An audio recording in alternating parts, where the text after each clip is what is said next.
So we've got a bunch of news coming out of this week's Community Crunch, and we're going to break it all down in this video. I do want to quickly mention that there's no major bombshells, but there are some changes in here that you might like, and then some that you might not like, and regardless, we're going to be going over all of it.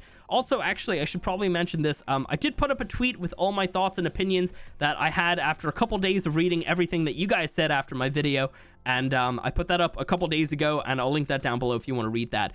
Anyway, let's get into the actual news here. So last week we had the news of the ARK Respawn bundle, which would have been only on PC and Xbox, and it would have been $50, including ARK 2 and ARK Survival Ascended with the island map, and none of the paid DLCs, basically. But we would have gotten, you know, Fjordur, Ragnarok, and all those ones for free eventually.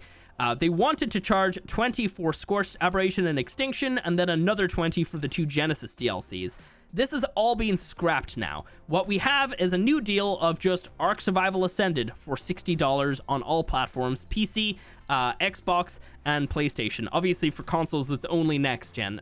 We'll go over why in just a couple minutes, but real quick, I'll just go over absolutely everything that's included in this $60 price tag. We have the island, we have Survival of the Fittest, an island map, and a Scorched Earth map. We have Scorched Earth, Aberration, Extinction, Genesis 1, Genesis 2, and then all of the community maps. So we would have had, we will have Fjordur, Ragnarok, The Center, Lost Island, Valkyro, and Crystal Isles. So all of that for $60. Obviously, some of those maps will take a little while to come out because they're going to have to go over all of them and completely remaster them. But regardless, this is a little bit of a win, I suppose. A lot of people didn't really like the idea of buying a bundle with ARK 2 in it when we haven't seen any gameplay of ARK 2 or any like proper screenshots. We've seen concepts, we've seen beautiful trailers, but we don't really know what the game is beyond a couple words on Steam. And yeah, you know, like some people might not even want to play the game. It's not a survival game the way that ARK is. It's completely different. So yeah, there's a lot of good reasons to not include it in some sort of bundle.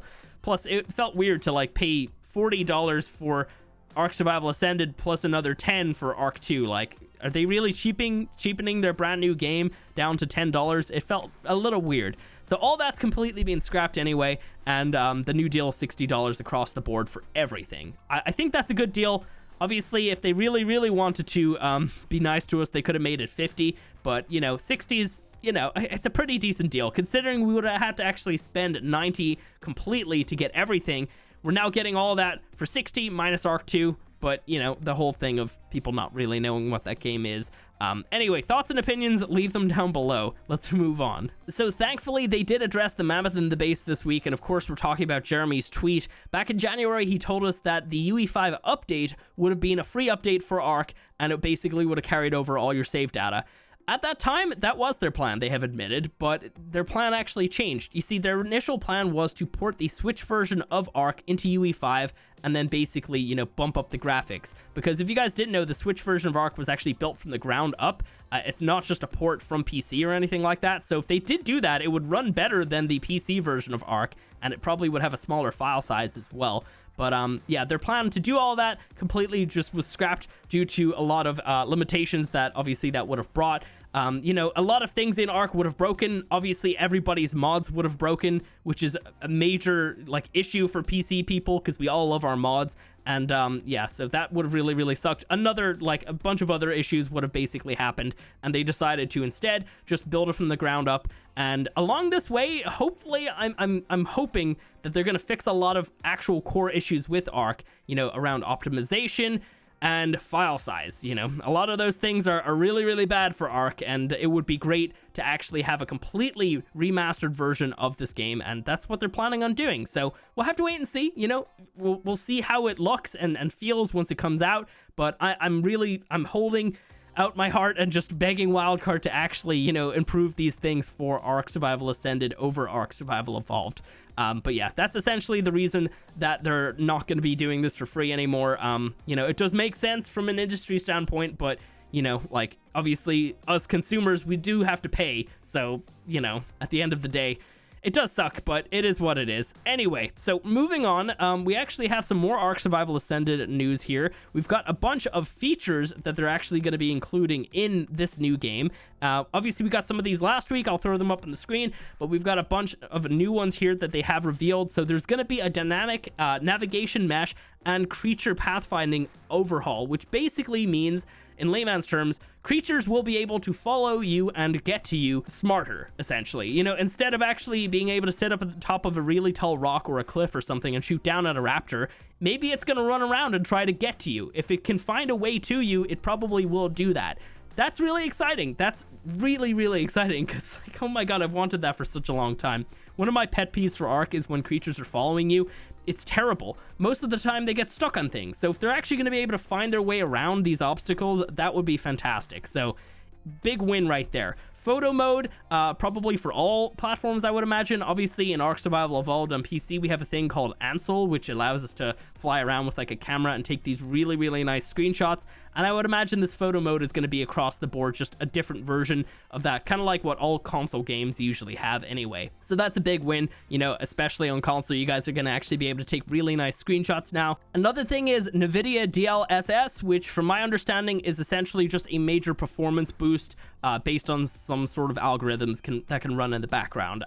Basically like technical stuff right there, but a performance boost, which is obviously definitely a win. Dino and Baby Management QOL, not really sure exactly the specifics of that, of course, but, you know, I mean, it sounds pretty good. Being able to actually, like, you know, maybe like deal with all your creatures if you have a crap ton, and maybe the idea of actually being able to check in on your babies when you're across the map. Different things like that could be pretty cool, but we're gonna have to wait and see on a lot of that stuff. One really exciting feature, wild babies. Obviously, some creatures in Ark have this. Dinopithecus, Kairuku, probably some more that I can't think of right now. But a couple creatures have this, and that would be really great to just have across the board with all creatures. So, you know, it would make Arks actually feel a little bit more natural instead of just, you know, weird, like, like, I've always felt like the idea that these creatures aren't breeding on their own was super weird, but, you know, this is going to be really cool. So you're going to be able to maybe find baby T-Rexes, and maybe there's going to be a way to tame them now. Who knows? But I'm all for that. That sounds great. So there's going to be snap point improvements for building. Very, very good right there.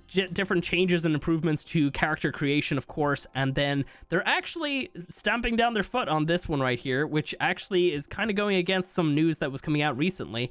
But they're basically confirming to us that console mods will be a thing on day one for this brand new game, which obviously is a big win for console players. So yeah, hopefully they can stick to that, but it is wildcard at the end of the day.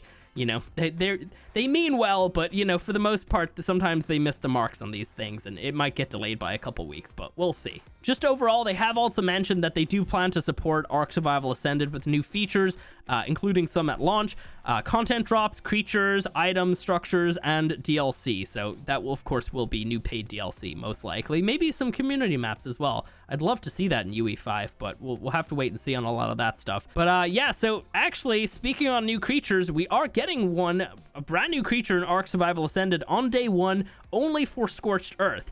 And this creature will be determined in a new creature vote that we're going to be doing over the next couple weeks. So the submissions are going to be open right now, I do believe, and they're going to end on the 21st of April. So we have a couple weeks to get some submissions in there.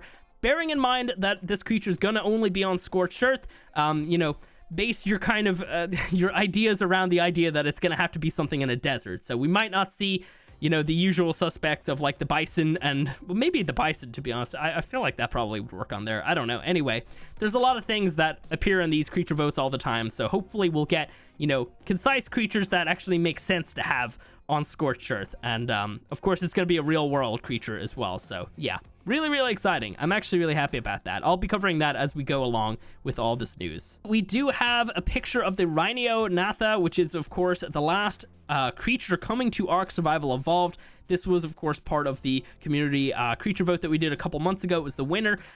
Obviously, major size change from what people wanted. I'm so glad that they did this, though, because it looks really, really good. It would have been ridiculous to make it the size of a Giga, let's be honest. That would have been really dumb.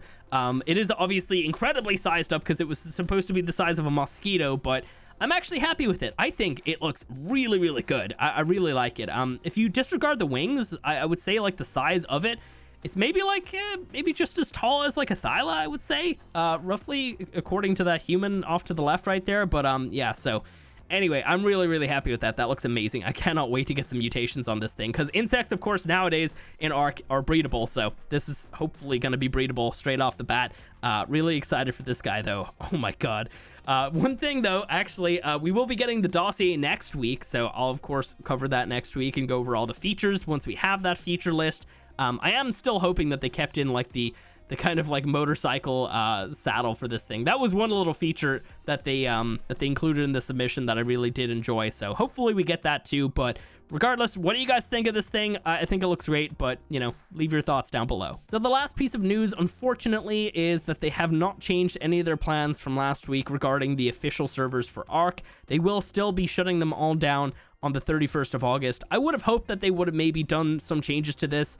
It wouldn't make sense to keep them all up the way that they are right now, but maybe shrink it down a good bit and keep some online, at least for a couple years. I don't know, but their whole plan here is to just basically discontinue them. One thing, I really hope that they put a disclaimer on Steam and other places where you can buy this game that it is no longer an online multiplayer game. They need to do that, I think. So we'll see how all that goes. But yeah, so the 31st of August is when official servers will go down. You will still have access to be able to download the saves and keep all of that stuff on, and if somebody wants to set up a gigantic network of servers, they could easily do that if they wanted to. But obviously it's not the same, and I do feel for you guys. Obviously I don't play on official, I never really have, but I do understand the idea of having something for so many years and then getting told in a couple months you won't have this anymore. That really sucks. So yeah, I'm kind of disappointed in them for not making any changes here. Regardless, it does make a little bit of sense to not keep them all, but they should have kept some. Anyway, though, that's pretty much it. So leave your thoughts and opinions down below. Hit the like button if you want to, and I'll catch you next time.